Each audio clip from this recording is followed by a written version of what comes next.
안녕하세요. 올라운드 재테커입니다. 오늘은 요즘 뜨거운 서울 아파트 시장에 대한 이야기를 해보려고 합니다. 모두들 뉴스 기사를 통해 접해보셨겠지만 현재 서울의 상승을 주도하는 것은 강남 3구의 신축급 아파트들입니다.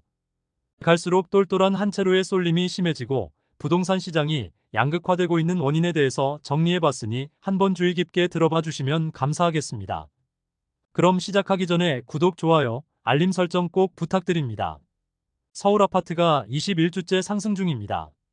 금리 인상 여파로 하락하던 추세가 멈추고 벌써 반년째 상승장을 달리고 있는 것이죠.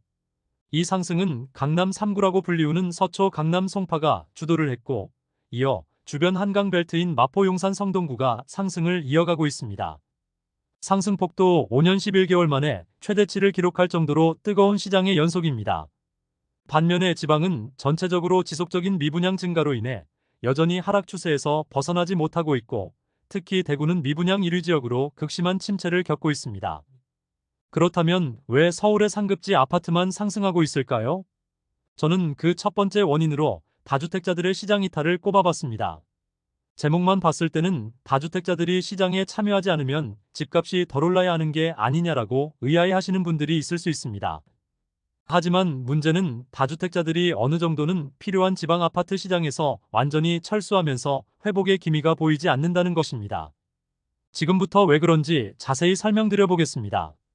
우리는 부동산을 취득, 보유, 매도하는 과정에서 각종 세금에 노출됩니다. 취득 시에는 취득세를 거래 가액에 따라 차등해서 내고 있고, 보유 시에는 재산세와 함께 종합부동산세를 내야 합니다. 또 매도를 할 경우에는 양도 차익에 대한 양도세도 부과를 받게 됩니다. 그런데 이런 부동산을 거래하면서 발생되는 세금들이 현재 징벌적으로 과도하게 높은 상태에 있어 다주택자들의 시장 진입을 원천 차단하고 있습니다. 먼저 취득세를 보면 취득세는 보통 거래 가액의 1에서 3%가 부과됩니다. 그런데 과거 문재인 정부 시절에는 1주택자가 두 번째 주택을 취득할 경우 취득세가 8%까지 올라갔고, 2주택자가 세 번째 주택을 취득할 경우에는 무려 12%까지 올라갔습니다. 그나마 현재는 조정 대상 지역이 아닌 경우에는 2주택까지는 기본 세율이 적용되게 바뀌었지만, 다주택자가 선뜻 주택을 추가로 매입하기 어려운 수준의 취득세인 것은 여전합니다. 다음은 보유세입니다. 보유세는 크게 재산세와 종부세로 나뉩니다. 재산세는 다주택자에게 중과되는 세율이 아니고 주택별로 부과되는 세금이라 문제가 없지만, 종부세는 주택의 수에 따른 누진과세가 되고 이 수준이 과도해서 항상 이슈가 많았던 세금입니다. 과거에는 서울에 자가로 거주하면서 지방에 자산 가치가 거의 없는 주택이라도 하나 더 추가 보유를 하게 되면 2주택자가 돼서 1주택자 대비 2배의 세율을 부과시켰기 때문입니다. 현재는 규제지역의 해제와 종부세율 조정으로 조금 완화되었지만 기존의 다주택자분들은 22년 종부세의 충격을 잊지 못할 것입니다. 마지막으로 양도세입니다.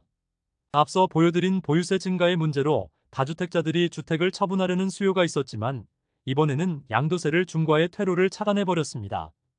기본세율에 더해 주택수에 따른 중과세율이 적용되면서 3주택자의 경우 최대 75%까지 양도세를 부과받게 되었던 것입니다.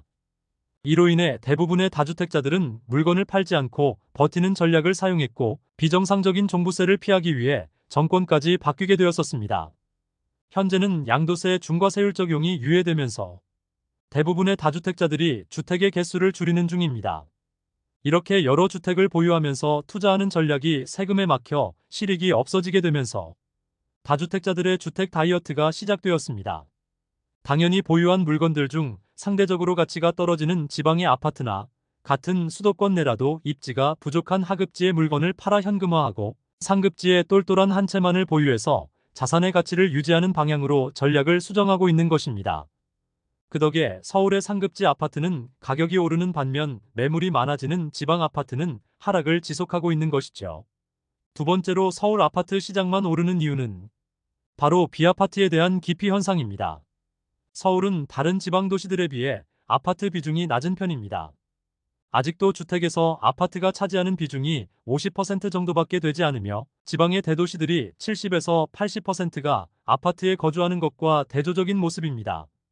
그런데 지난해부터 50%의 주택 역할을 맡아줘야 할 빌라와 오피스텔에서 전세 사기 사건들이 기승을 부렸습니다. 대부분의 유형이 시세가 명확하지 않은 빌라 등을 세입자를 끼고 무자본으로 취득한 뒤에 세입자가 만기가 돼서 돈을 돌려달라고 하면 주지 못하고 파산해버리는 방식이었습니다.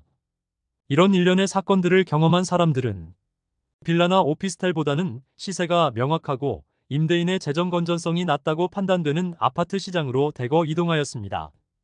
덕분에 아파트 임대 가격이 급등하는 부작용도 발생했습니다. 전월세의 가격이 불안정해지면 여력이 되는 사람들부터 매매로 눈을 돌리게 되는 것이 수순입니다. 결국 전세 사기의 여파로 아파트 매수세에 불이 붙게 된 것이죠. 세 번째 원인은 바로 신축 아파트의 공급 부족입니다. 러시아, 우크라이나 전쟁 등의 이슈로 건축자재들의 가격이 급등하면서 평당 건축비가 많이 상승했다는 이야기는 모두 아실 겁니다. 게다가 주 52시간 시행에 따라 건설 현장 근무자들의 인건비도 상승을 하게 되면서 과거 정비 사업보다 건축비의 부담이 늘어 건설사와 조합 간의 분담금 분쟁이 많아지고 있습니다. 또한 신규 정비 사업지에 대해서도 건설사들이 저가 입찰을 기피하고 제값을 받기를 원하면서 추가 분담금 문제로 조합원들과 갈등도 생기는 추세입니다. 이렇게 되면 재개발이나 재건축으로만 신규 공급이 가능한 서울에서는 단기간 내에 신규 공급이 불가능하게 됩니다. 이 또한 기축주택에 대한 상승 압력으로 작용하게 됩니다. 이런 공급 부족의 우려로 정부에서는 지난 8월 8일 부동산 대책을 급하게 내놓았습니다.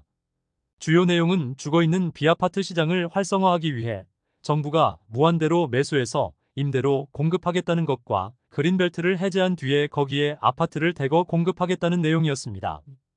모두 다 당장 큰 효과를 낼 수 있을 만한 내용은 아니었다는 생각입니다. 그리고 설사 잘 진행이 된다고 해도 요즘 사람들이 선호하는 주택의 수준에 못 미치는 공급이 될 확률이 높습니다. 따라서 여전히 서울의 신축급 아파트는 공급이 부족하게 됩니다. 마지막으로 서울은 풍부한 대기 수요를 가지고 있다는 점이 아파트값 상승 요인이라고 생각합니다. 지방은 인구 소멸 문제가 심각합니다. 아마 10여 년만 흘러도 지방의 거점 대도시 외에는 거의 사람이 남지 않을 것입니다. 그런데 국토에서 차지하는 비중은 10분의 1 정도밖에 되지 않는데 인구수는 수도권이 비수도권을 추월했습니다. 그만큼 수도권은 주택의 수요가 많고 부족하다는 의미입니다. 게다가 깨어있는 지방분들은 본인이 자산을 지키기 위해 이미 상경 투자를 하고 있습니다. 지방의 자산을 정리하고 전월세로 거주하면서 서울의 아파트를 매수하고 있습니다. 안 그래도 수도권의 인구가 과밀화되어 가는데 지방 사람들의 가수요까지 겹치면서 서울 아파트에 대한 수요는 더욱더 높아지고 있는 것입니다. 그리고 100% 실수요라고 할 수 있는 전세가 현황을 보면 서울의 전세가는 무려 65주 연속 상승하고 있습니다. 4년 전 시행된 임대차 2법 이후 처음 4년이 지나는 시점이 도래하고 있어 상승폭은 더욱 커질 것으로 예상됩니다. 이렇게 전세가가 높아지게 되면 매매가에도 상승 압력으로 작용하게 됩니다. 또 정부발 유동성 공급이 지속적으로 이루어지고 있는 상황에서 9억 원 이하 주택을 특례 보금자리론이나 신생아 특례 대출 대상자들에게 매도하고 거기에 추가적으로 본인의 자금을 보태거나 대출을 받아 상급지로 이동하는 연쇄 반응 현상이 일어나고 있습니다. 즉, 정부의 정책 자금이 9억 원 이하 주택에 대한 수요를 자극하면서 주택 가격 하락의 하방을 탄탄하게 받쳐주고 있는 상황이 된 것입니다.